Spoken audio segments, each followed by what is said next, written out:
ਇਹ ਸਰੀ ਤੋਂ ਮਹਾਨ ਸ਼ਖਸੀਅਤ ਸੀਗੀ ਜੀ ਇੱਕ ਵੈਨ। ਇਹ ਜਹਾਜ਼ ਖੱਪ ਪਾ ਰਹੇ ਸੀਗੇ ਜੀ। ਅੱਛਾ। ਹੁਣ ਜਿਹੜਾ ਜਹਾਜ਼ ਆ ਇਹਦੇ ਵਿੱਚ ਕਾਨੂੰਨ ਜਿਹੜੇ ਸਖਤ ਹੋ ਗਏ ਸੀ 9/11 ਤੋਂ ਬਾਅਦ, ਤੇ ਜਹਾਜ਼ ਦੇ ਵਿੱਚ ਜਾਣੀ ਕਿ ਮਾੜੀ ਜਿਹਾ ਵੀ ਹੱਲਾ ਗੁੱਲਾ ਆਇਆ ਉਹਨੂੰ ਲੱਗਦਾ ਵੀ ਕੋਈ ਅੱਤਵਾਦੀ ਕਾਰਵਾਈ ਇਹਦੀ ਬਕਾਇਦਾ ਵਾਰਨਿੰਗ ਦਿੱਤੀ ਜਾਂਦੀ ਹੈ ਕਿ ਜੇ ਤੁਸੀਂ ਜਿਹੜਾ ਫਲਾਈਟ ਕਰੂ ਆ ਉਹਦੀ ਨਹੀਂ ਸੁਣਦੇ ਹੈਗੇ ਤਾਂ ਤੁਸੀਂ ਚਾਰਜ ਹੋ ਸਕਦੇ। ਤੇ ਉਹ ਵੈਨਕੂਵਰ ਤੋਂ ਟੋਰਾਂਟੋ ਨੂੰ ਵੈਸਟ ਜੈਟ ਦੀ ਫਲਾਈਟ ਦੇ ਵਿੱਚ ਜਾ ਰਹੇ ਸੀਗੇ। ਅੱਛਾ ਜੀ। ਤੇ ਜਦੋਂ ਵਿਨੀਪੈਗ ਦੇ ਲਾਗੇ ਉੱਪਰ ਪਹੁੰਚੇ ਆ ਜੀ, ਉੱਥੇ ਜਾ ਕੇ ਉਹਨਾਂ ਨੇ ਖੱਪ ਪਾਤੀ ਜਹਾਜ਼ ਦੇ ਵਿੱਚ। ਪਹਿਲਾਂ ਤਾਂ ਜਿਹੜਾ ਹੈਗਾ ਜੀ ਉਹ ਕਹਿੰਦੇ ਮੈਂ ਸਿਗਰਟ ਪੀਣੀ। ਓਕੇ। ਜਹਾਜ਼ ਦੇ ਵਿੱਚ ਸਿਗਰਟ ਪੀਣ ਦੀ ਜਿਹੜੀ ਆਗਿਆ ਨਹੀਂ ਹੈਗੀ। ਉੱਥੇ ਉਹਨਾਂ ਨੂੰ ਜਿਹੜੀ ਕਿ ਉਹਨਾਂ ਦੇ ਯਾਦ ਕਰਾਇਆ ਗਿਆ ਕਿ ਤੁਹਾਨੂੰ ਚਾਰਜ ਕੀਤਾ ਜਾ ਸਕਦਾ ਆ, ਪਰ ਉਹ ਜਿਹੜੇ ਆ ਜੀ ਨਹੀਂ ਮੰਨੇ। ਫਿਰ ਜਹਾਜ਼ ਨੂੰ ਹੰਗਾਮੀ ਹਾਲਤ ਦੇ ਵਿੱਚ ਟੋਰਾਂਟੋ ਤੋਂ ਉਰੇ ਹੀ ਵਿਨੀਪੈਗ ਜਿਹੜਾ ਉਤਾਰਿਆ ਗਿਆ ਜੀ। ਉਹਦੇ ਨਾਲ ਦੇਖੋ ਵੀ ਹੋਰ ਕਿੰਨੇ ਜਿਹੜੇ ਮੁਸਾਫਰਾਂ ਦੀ ਖੱਜਲ ਖਰਾਬੀ ਹੋਈ ਹੈ। 12 ਕੁ ਸਾਲ ਹੋ ਗਏ ਸੀਗੇ ਜਿੱਥੇ ਆਇਆਂ ਨੂੰ, PR ਸੀਗੇ। ਤੇ ਹੁਣ ਜਿਹੜਾ ਵਕੀਲ ਹੈਗਾ ਜੀ ਉਹਨਾਂ ਦਾ, ਉਹਨੇ ਇਹ ਦਲੀਲ ਦਿੱਤੀ ਆ ਵੀ ਇਹ ਦਿਮਾਗੀ ਤੌਰ 'ਤੇ ਸਹੀ ਨਹੀਂ ਸੀ ਉਸ ਦਿਨ, ਵੀ ਇਹਨਾਂ ਨੂੰ ਡਾਇਬਟੀਜ਼ ਹੈਗੀ ਆ, ਸ਼ੂਗਰ ਲੈਵਲ ਘੱਟ ਗਿਆ ਸੀਗਾ, ਉਹਦੇ ਕਰਕੇ ਉਹ ਆਰਾਮ ਸੀਗੇ, ਪਤਾ ਨਹੀਂ ਲੱਗਾ ਕੀ ਕਰ ਬੈਠੇ ਤੇ ਨਹੀਂ ਇਹਨਾਂ ਨੂੰ ਵਾਪਸੀ ਭੇਜਣਾ ਪਊਗਾ। ਪਰ ਹਾਲ ਦੀ ਘੜੀ ਕਰੋਨੇ ਕਰਕੇ ਫਲਾਈਟਾਂ ਨਹੀਂ ਜਾ ਰਹੀਆਂ, ਉਹ ਪ੍ਰਬੰਧ ਨਹੀਂ ਹੋ ਸਕਦੇ।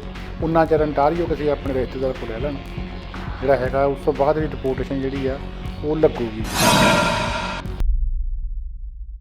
23 ਜੁਲਾਈ ਦਿਨ ਵੀਰਵਾਰ ਦੋਸਤੋ ਲੈ ਕੇ ਹਾਜ਼ਰ ਹਾਂ ਦ ਸਹੋਤਾ ਐਂਡ ਸਹੋਤਾ ਸ਼ੋਅ। ਅੱਜ ਇਸ ਸ਼ੋਅ ਵਿੱਚ ਕੁਝ ਖਾਸ ਗੱਲਾਂ ਬਾਤਾਂ ਕਰਾਂਗੇ।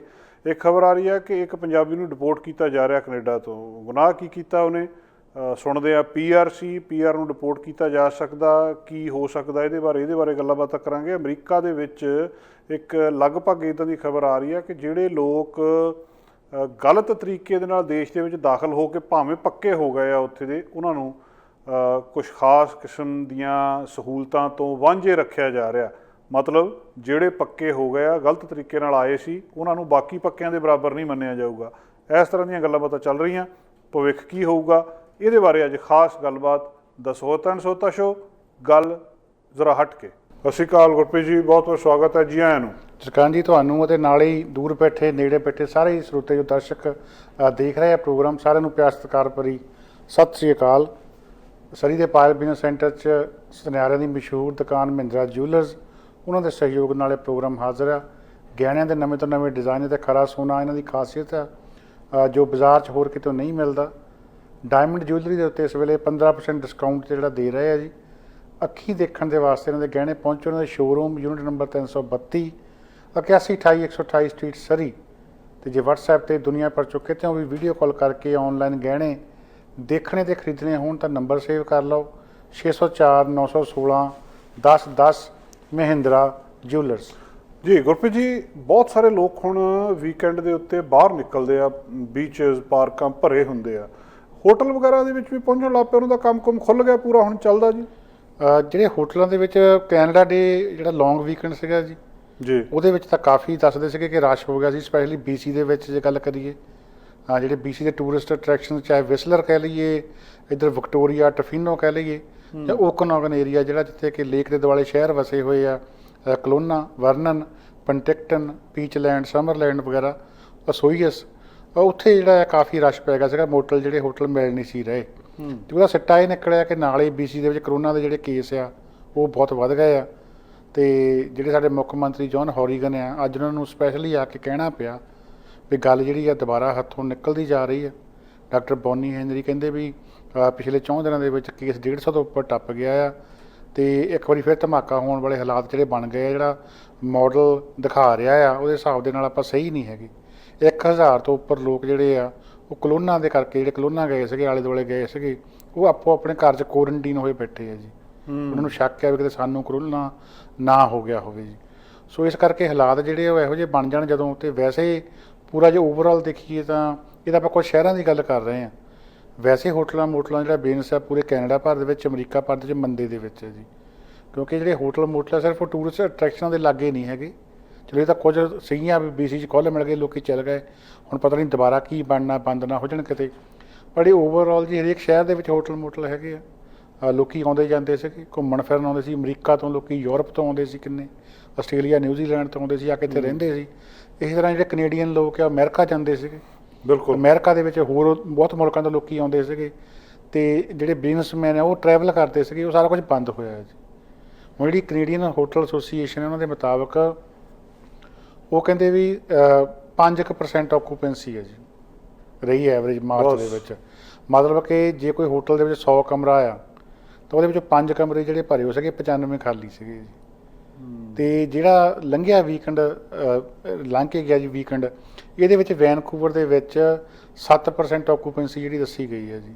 ਵੈਨਕੂਵਰ ਸ਼ਹਿਰ ਦੇ ਆਲੇ ਦੁਆਲੇ ਜਿਹੜੇ ਹੋਟਲ ਆ ਉਹਨਾਂ ਦੇ ਵਿੱਚ ਮਤਲਬ 100 ਦੇ ਵਿੱਚੋਂ 7 ਰੂਮ ਜਿਹੜੇ ਆ ਭਰੇ ਸੀਗੇ, 93 ਜਿਹੜੇ ਆ ਖਾਲੀ ਸੀਗੇ ਜੀ। ਸੋ ਇਹਦੇ ਹਿਸਾਬ ਨਾਲ ਤੁਸੀਂ ਲਾ ਸਕਦੇ ਆ ਵੀ ਹੋਟਲਾਂ ਦੇ ਖਰਚੇ ਕਿੰਨੇ ਆ, ਸਟਾਫ ਕਿੰਨਾ ਆ, ਸਾਫ਼ ਸਫਾਈ ਲਈ ਸਾਰਾ ਕੁਝ ਚਾਹੀਦਾ ਆ। ਸਾਰਾ ਕੁਝ ਜਿਹੜਾ ਜੀ ਉਹ ਤਹਿਸ ਨਹਿਸ ਹੋ ਗਿਆ। ਇਹ ਜਿਹੜੀ ਇੰਡਸਟਰੀ ਆ ਇਹ ਬਰਬਾਦ ਹੋਣ ਦੇ ਕੰਢੇ ਪਹੁੰਚ ਗਈ ਆ। ਬਹੁਤ ਸਾਰੇ ਲੋਕ ਆ ਜਿਨ੍ਹਾਂ ਨੇ ਮਹਿੰਗੇ ਹੋਟਲ ਖਰੀਦੇ ਸੀਗੇ, ਕਈਆਂ ਨੇ ਮੋਟਲ ਬਹੁਤ ਪੈਸੇ ਲਾ ਕੇ ਖਰੀਦੇ ਸੀਗੇ ਵੀ ਚਲੋ ਕੋਈ ਹੋਰ ਕੰਮ ਨਹੀਂ ਕਰਦੇ, ਇਹ ਕਰ ਲੈਂਦੇ ਆ ਵਧੀਆ। ਉਹ ਕਈ ਅੱਧੀ ਕੀਮਤ ਦੇ ਵਿੱਚ ਵੀ ਹੁਣ ਜੇ ਵੇਚਣਾ ਚਾਹੁਣ ਤਾਂ ਵਿਕ ਨਹੀਂ ਜੀ ਰਹੇ। ਅਤੇ ਉੱਤੋਂ ਜਿਹੜੀ ਰੀਅਲ ਸਟੇਟ ਅਦਾਰਾ CBRE ਆ ਜਿਹੜਾ ਕਿ ਇਹ ਪ੍ਰੋਪਰਟੀਜ਼ ਵੇਚਦਾ ਆ ਕਮਰਸ਼ੀਅਲ ਹੋਟਲਸ ਵਗੈਰਾ, ਉਹਨਾਂ ਨੇ ਪ੍ਰੈਡਿਕਸ਼ਨ ਕਰਤੀ ਹੈ ਕਿ ਸਾਲ 2021 ਯਾਨੀ ਕਿ ਅਗਲੇ ਸਾਲ ਦੇ ਵਿੱਚ ਵੀ ਜਿਹੜੀ ਹੋਟਲ ਇੰਡਸਟਰੀ 'ਚ ਆਕੂਪੈਂਸੀ ਆ 20% ਤੋਂ ਉੱਪਰ ਵਧਣੀ ਨਹੀਂ ਹੈਗੀ ਜੀ। ਅੱਛਾ, 20% ਤਾਂ ਕੁਛ ਵੀ ਹੁੰਦੀ ਨਹੀਂ ਜੀ, ਕੁਛ ਵੀ ਨਹੀਂ, ਖਰਚੇ ਤਾਂ ਉਨੇ ਹੀ ਆ, ਖਰਚੇ ਤਾਂ ਉਨੇ ਹੀ ਹੈਗੇ, ਕਿਸ਼ਤਾਂ ਉਨੀਆਂ ਜਾ ਰਹੀਆਂ ਆ। ਸੋ ਇਸ ਕਰਕੇ ਜਿਹੜਾ ਜੀ ਕੰਮ ਬਹੁਤਾ ਖਰਾਬ ਹੋਇਆ ਆ ਹੋਟਲ ਇੰਡਸਟਰੀ ਦੇ ਵਿੱਚ। ਇਹਦੇ ਨਾਲ ਹੀ ਜੁੜੀਆਂ ਹੋਰ ਇੰਡਸਟਰੀਜ਼ ਦੇ ਵਿੱਚ ਜਿਵੇਂ ਕਹਿ ਲਓ ਜਿਹੜੀ ਟਰੈਵਲ ਇੰਡਸਟਰੀ ਦੇ ਨਾਲ ਹੀ ਫਲਾਈਟਾਂ ਦਾ ਆਪਾਂ ਨੂੰ ਪਤਾ ਹੈ ਵੀ ਕਿਵੇਂ ਵੱਡੀਆਂ ਏਅਰਲਾਈਨਾਂ ਦੇ ਜਿਹੜੇ ਜਹਾਜ਼ ਆ ਖੜ੍ਹੇ ਆ। ਸੋ ਜਿਹੜੇ ਲੋਕ ਗੱਡੀਆਂ ਰੈਂਟ ਕਰਦੇ ਸੀਗੇ, ਜਿਹੜੀਆਂ ਗੱਡੀਆਂ ਕਿਰਾਏ 'ਤੇ ਦੇਣ ਵਾਲੀਆਂ ਕੰਪਨੀਆਂ ਸੀਗੀਆਂ, ਉਹਨਾਂ ਦਾ ਵੀ ਬਹੁਤ ਮੰਦਾ ਹਾਲ ਹੋਇਆ ਜੀ। ਉਹਨਾਂ ਦਾ ਫਲੀਟ ਜਿਹੜਾ ਉਹ ਵੀ ਖੜ੍ਹਾ ਆ। ਜੇ ਤੁਸੀਂ RV ਚੈੱਕ ਕਰੋ, ਰੈਕਰੀਏਸ਼ਨ ਵਹੀਕਲ ਲੋਕੀ ਜਿਹੜੇ ਆ ਬੱਸਾਂ ਜਿਹੜੀਆਂ ਪਿਕਅਪ ਦੇ ਮਗਰ ਪੈ ਜਾਂਦੀਆਂ RVs, ਉਹ ਅੱਗੇ ਮਿਲਦੀਆਂ ਨਹੀਂ ਸੀ ਹੁੰਦੀਆਂ ਕੈਨੇਡਾ ਦੇ ਵਿੱਚ, ਇੰਨੀ ਬੁਕਿੰਗ ਹੁੰਦੀ ਸੀਗੀ। ਅਤੇ ਐਤਕੀ ਜਿਹੜਾ ਹੈ ਜੀ ਉਹ ਕੋਈ ਲੈ ਨਹੀਂ ਰਿਹਾ ਹੈਗਾ। ਅਤੇ ਇਸੇ ਤਰ੍ਹਾਂ ਜਿਹੜੇ ਹੋਰ ਵੱਡੀਆਂ ਵੈਨਸ ਵਗੈਰਾ ਜਾਂ ਜਿਹੜੇ ਹੋਰ ਪਾਰਟੀ ਰੈਂਟਲਸ ਹੁੰਦੇ ਸੀਗੇ ਜੀ, ਉਹਨਾਂ ਨੂੰ ਕਾਫੀ ਪ੍ਰੋਬਲਮ ਆ ਰਹੀ ਆ। ਸੋ ਸਾਰੀ ਹੀ ਜਿਹੜੀ ਇੰਡਸਟਰੀ ਹੈ ਜੀ ਉਹਦਾ ਬੇੜਾ ਗਰਕ ਜਿਹੜਾ ਆ ਹੋਣ ਦੇ ਵੱਲ ਕਰੋਨਾ ਨੇ ਕਰ ਦਿੱਤਾ ਜੀ। ਤੇ ਜਿੱਦਾਂ ਆਪਾਂ ਗੱਲ ਕੀਤੀ ਵੀ ਕਰੋਨਾ ਗਏ ਸੀ, ਬਹੁਤ ਸਾਰੇ ਲੋਕ ਪਿੱਛੇ ਜਿਹੇ 1000 ਬੰਦਾ ਕੁਆਰੰਟਾਈਨ ਹੋਇਆ ਬੈਠਾ, ਇਹ ਹੁਣ ਲੱਗਦਾ ਵੀ ਇਹ ਕਿਤੇ ਨਾ ਕਿਤੇ ਫੇਰ ਦੁਬਾਰਾ, ਤੁਸੀਂ ਪਹਿਲਾਂ ਵੀ ਜ਼ਿਕਰ ਕੀਤਾ ਵੀ 30-35 ਕੇਸ ਰੋਜ਼ ਆ ਜਾਂਦੇ, ਦੁਬਾਰਾ ਫੇਰ ਪਾਬੰਦੀਆਂ ਲੱਗਣਗੀਆਂ। ਜਿਹੜੀ BC ਸਰਕਾਰ ਆ ਜੀ, ਜਿਹੜਾ ਇਹਨਾਂ ਦਾ ਹਜੇ ਤੱਕ ਦਾ ਟਰੈਕ ਰੈਕਡ ਤੁਸੀਂ ਦੇਖੋ ਪਿਛਲਾ ਜੀ, ਇਹ ਠਾਹ ਸੁੱਟਾ ਨਹੀਂ ਮਾਰਦੇ। ਇਹ ਹੈ ਨਾ ਹੌਲੀ ਹੌਲੀ ਪਹਿਲਾਂ ਲੋਕਾਂ ਨੂੰ ਪ੍ਰਪੇਅਰ ਕਰਦੇ ਆ ਵੀ ਅਸੀਂ ਆਹ ਕੰਮ ਕਰਨਗੇ। ਜਿੱਦਾਂ ਟੀਕਾ ਲਾਉਣ ਤੋਂ ਪਹਿਲਾਂ ਡਾਕਟਰ ਪਹਿਲਾਂ ਉੱਪਰ ਨੂੰ ਕਰਕੇ ਉਹਦੀ ਹਵਾ ਕੱਢਦਾ ਹੁੰਦਾ, ਫਿਰ ਤੂੰਬਾ ਲਾਉਂਦਾ, ਫਿਰ ਜਿੱਦਾਂ ਟੀਕਾ ਹੌਲੀ ਹੌਲੀ ਲਾਇਆ ਜਾਂਦਾ, ਪਸ਼ੂਆਂ ਵਾਂਗੂ ਨਹੀਂ ਵੀ ਕੜਿੱਚ ਕਰਕੇ ਮਾਰਿਆ ਹੈ ਨਾ। ਸੋ ਇਹ ਉਹ ਹੁਣ ਜਦੋਂ ਹਵਾ ਜੀ ਕੱਢ ਰਹੇ ਆ ਟੀਕੇ ਦੇ ਵਿੱਚੋਂ, ਤੂੰਬਾ ਦਿਖਾ ਰਹੇ ਆ, ਲੱਗਦਾ ਇਹਨਾਂ ਨੇ ਵੀ ਕਰਾਂਗੇ, ਲੱਗਦਾ ਆ ਜੀ। ਜਿੱਦਾਂ ਜਿਹੜੇ ਅੱਜ ਡਾਕਟਰ ਬੌਨੀ ਹੈਨਰੀ ਦਾ ਬਿਆਨ ਸੀਗਾ ਜਾਂ ਮੁੱਖ ਮੰਤਰੀ ਜੌਨ ਹੌਰੀਗਨ ਦਾ ਬਿਆਨ ਸੀਗਾ, ਉਹਦੇ ਵਿੱਚੋਂ ਕਿਤੇ ਨਾ ਕਿਤੇ ਲੱਗਦਾ ਸੀ ਇਸ਼ਾਰਾ ਵੀ ਇਹ ਆਉਣ ਵਾਲੇ ਦਿਨਾਂ ਦੇ ਵਿੱਚ ਕੁਛ ਨਾ ਕੁਛ ਸਖਤੀ ਜਿਹੜੀ ਕਰ ਸਕਦੇ ਆ। ਇਹ ਤਾਂ ਨਹੀਂ ਹੈਗਾ ਕਿ ਸ਼ਾਇਦ ਕੰਪਲੀਟ ਲੋਕਡਾਊਨ ਕਰ ਦੇਣ ਜਿਵੇਂ ਅੱਗੇ ਕੀਤਾ ਸੀ, ਪਰ ਕੁਛ ਜਿੱਦਾਂ ਬਾਰਸ ਜਿਹੜੀਆਂ ਆ, ਪੱਬ ਆ, ਜਾਂ ਇਹੋ ਜਿਹੇ ਸਥਾਨ ਜਿਹੜੇ ਹੋਟਲ ਇਹਨਾਂ ਦੇ ਉੱਤੇ ਕੁਛ ਨਾ ਕੁਛ ਪਾਬੰਦੀ ਆਏ ਦੀ ਜਿਹੜੀ ਆ ਉਹ ਹੋ ਸਕਦੀ ਆ। ਕਿਉਂਕਿ ਇੱਥੇ ਜਿਹੜਾ ਜ਼ਿਆਦਾ ਆ ਵੱਧ ਰਿਹਾ ਜੀ, ਲੋਕੀ ਜਾਂਦੇ ਆ, ਉਹ ਪ੍ਰੋਪਰ ਸਫਾਈ ਨਹੀਂ ਹੁੰਦੀ, ਜਾ ਕੇ ਰਹਿੰਦੇ ਆ ਉੱਥੇ, ਇੱਕ ਦੂਜੇ ਨੂੰ ਮਿਲਦੇ ਗਿਲਦੇ ਆ, ਕੋਲ ਘੁੰਮਦੇ ਫਿਰਦੇ ਰਹਿੰਦੇ ਆ। ਖਾਸ ਕਰਕੇ ਜਦੋਂ ਪਾਰਟੀ ਵਾਲਾ ਮਾਹੌਲ ਹੁੰਦਾ ਨਾ ਜੀ, ਫਿਰ ਬੰਦੇ ਦੇ 2 ਪੈਗ ਲੱਗੇ ਹੁੰਦੇ ਆ, ਫਿਰ ਵੈਸੇ ਹੀ ਕਰੋਨਾ ਭੁੱਲ ਜਾਂਦਾ ਜੀ। ਅਤੇ ਉਹਦੇ ਵਿੱਚ ਫਿਰ ਲੱਗਦਾ ਕਿ ਇਹਨਾਂ ਨੂੰ ਥੋੜ੍ਹੀ ਸਖਤੀ ਜਿਹੜੀ ਹੈ ਕਰਨੀ ਚਾਹੀਦੀ ਵੀ ਆ, ਅਤੇ ਲੱਗਦਾ ਕਰਨਗੇ ਜੀ ਹੁਣ ਇਹ। ਕਈ ਵਾਰੀ ਇੱਥੇ ਆਪਾਂ ਕਾਨੂੰਨ ਦੀ ਉਲੰਘਣਾ ਕਰ ਲੈਂਦੇ ਆ। ਉਹਨਾਂ ਨੇ ਕਿਹਾ ਕੁਆਰੰਟਾਈਨ ਹੋ ਜੋ ਨਹੀਂ ਹੋਏ, ਕਿਸੇ ਨੇ ਕਿਹਾ ਵੀ ਇੱਥੇ ਤੁਸੀਂ ਕਾਰ ਇੱਦਾਂ ਨਹੀਂ ਚਲਾਉਣੀ, ਆਪਾਂ ਚਲਾਤੀ। ਖਬਰ ਕੀਤੀ ਸੀ ਆਪਾਂ ਵੀ ਇੱਥੇ ਉਹ ਟਿਕਟੌਕ ਬਣਾਉਣ ਲਈ ਗੰਨਾ ਨਕਲੀ ਲਈ ਫਿਰਦੇ ਸੀਗੇ। ਇਹ ਸਾਰੀਆਂ ਚੀਜ਼ਾਂ ਦੀ ਸਜ਼ਾ ਮਤਲਬ ਇੱਥੇ ਹੀ ਰੱਖ ਲੈਂਦੇ ਆ ਇਹ, ਜਾਂ ਕਿਸੇ ਮਾਮਲਿਆਂ ਦੇ ਵਿੱਚ ਜੇ ਬੰਦਾ ਬਹੁਤਾ ਤੰਗ ਕਰੇ ਇਹਨਾਂ ਨੂੰ, ਕੋਈ ਕਿਸੇ ਹੋਰ ਵੀਜ਼ੇ 'ਤੇ ਆ, ਸਿਟੀਜ਼ਨ ਨਹੀਂ ਆ, ਜਾਂ PR ਆ, ਇੰਡੀਆ ਵੀ ਭੇਜ ਸਕਦੇ ਆ, ਇਹ ਡਿਪੋਰਟ ਕਰ ਸਕਦੇ ਆ ਜੀ। ਮੰਨ ਲਓ ਵੀ ਤੁਹਾਡੇ 'ਤੇ ਕੋਈ ਵੀ ਕ੍ਰਿਮੀਨਲ ਚਾਰਜ ਲੱਗ ਗਿਆ, ਫੋਰ ਐਗਜ਼ਾਮਪਲ ਤੁਸੀਂ ਗੱਡੀ ਤੇਜ਼ ਭਜਾਉਂਦਿਆਂ ਨੇ ਕੋਈ ਬੰਦਾ ਮਾਰਤਾ ਐਕਸੀਡੈਂਟ ਦੇ ਵਿੱਚ, ਤੁਸੀਂ ਕਿਸੇ ਬਲਾਤਕਾਰ ਦੇ ਕੇਸ ਦੇ ਵਿੱਚ ਚਾਰਜ ਹੋ ਗਏ, ਤੁਹਾਨੂੰ ਸਜ਼ਾ ਹੋ ਗਈ। ਤੁਸੀਂ ਕਿਸੇ ਅਟੈਂਪਟਡ ਮਰਡਰ ਜਾਂ ਇਰਾਦਾ ਕਤਲ ਜਾਂ ਕਤਲ ਦੇ ਵਿੱਚ ਜਿਹੜੇ ਚਾਰਜ ਹੋ ਗਏ, ਕੋਈ ਵੀ ਕ੍ਰਿਮੀਨਲ ਚਾਰਜ, ਕੋਈ ਈਵਨ ਫਰਾਡ ਦਾ ਜਿਹੜਾ ਕ੍ਰਿਮੀਨਲ ਚਾਰਜ ਆ, ਠੱਗੀ ਦਾ ਕ੍ਰਿਮੀਨਲ ਚਾਰਜ ਆ, ਉਹਦੇ ਵਿੱਚ ਇਹ ਤੁਹਾਡਾ ਜਿਹੜਾ PR ਕੈਂਸਲ ਕਰਕੇ ਭੇਜ ਸਕਦੇ ਆ। ਕੁਝ ਹਾਲਾਤ ਤਾਂ ਇਹੋ ਜਿਹੇ ਵੀ ਆ, ਉਹ ਕਹਿੰਦੇ ਵੀ ਜਿਹੜੇ ਸਿਟੀਜ਼ਨਸ਼ਿਪ ਤੁਹਾਡੀ ਉਹ ਵੀ ਕਿਸੇ ਹੱਦ ਤੱਕ ਕੈਂਸਲ ਹੋ ਸਕਦੀ ਹੈ। ਔਖੀ ਆ ਪਰ ਅਸੰਭਵ ਨਹੀਂ ਹੈਗੀ, ਹੋ ਸਕਦੀ ਆ। ਹੁਣ ਮੰਨ ਲਓ ਵੀ ਜਿਹੜਾ ਬੰਦਾ ਨੇ ਕਿਦਾ ਬਾਏ ਬਰਥ ਜਿਹੜੇ ਆ ਸਿਟੀਜ਼ਨ ਆ, ਉਹਨੂੰ ਤਾਂ ਕਿੱਥੇ ਭੇਜਣਗੇ, ਪਰ ਜਿਹਨਾਂ ਨੇ ਆ ਕੇ ਫਿਰ ਪਹਿਲਾਂ PR ਹੋਏ ਆ, ਫਿਰ ਸਿਟੀਜ਼ਨਸ਼ਿਪ ਲਈ ਆ, ਉਹਨਾਂ ਦੀ ਕੈਂਸਲ ਜਿਹੜੀ ਆ ਕੀਤੀ ਜਾ ਸਕਦੀ ਆ। ਬਹੁਤ ਸਾਰੇ ਕੇਸ ਬੀਤੇ ਵਿੱਚ ਹੋ ਚੁੱਕੇ ਆ। ਆਪਣੇ ਭਾਲਰੂ ਉਹਨਾਂ ਦਾ ਕੇਸ ਹੁੰਦਾ ਸੀਗਾ ਇੱਕ, ਉਹ ਐਕਸੀਡੈਂਟ ਗੱਡੀਆਂ ਦਾ ਹੋਇਆ। ਹੋਰ ਕਈ ਇਹੋ ਜਿਹੇ ਕੇਸ ਸੀਗੇ ਜਿਨ੍ਹਾਂ ਦੇ ਵਿੱਚ ਗੋਲੀਆਂ ਚਲਾਉਣ ਵਾਲੇ ਮੁੰਡੇ ਸੀਗੇ, ਉਹ ਡਿਪੋਰਟ ਹੋਏ ਆ ਜੀ। ਮਤਲਬ ਕਿ ਕ੍ਰਿਮੀਨਲ ਕੇਸ ਦੇ ਵਿੱਚ ਤੁਹਾਨੂੰ ਡਿਪੋਰਟ ਕੀਤਾ ਜਾ ਸਕਦਾ। ਉਹ ਕਿਸੇ ਵੀ ਤਰ੍ਹਾਂ ਦਾ ਕ੍ਰਿਮੀਨਲ ਕੇਸ ਹੋਵੇ, ਜੱਜ ਤੇ ਡਿਪੈਂਡ ਕਰਦਾ।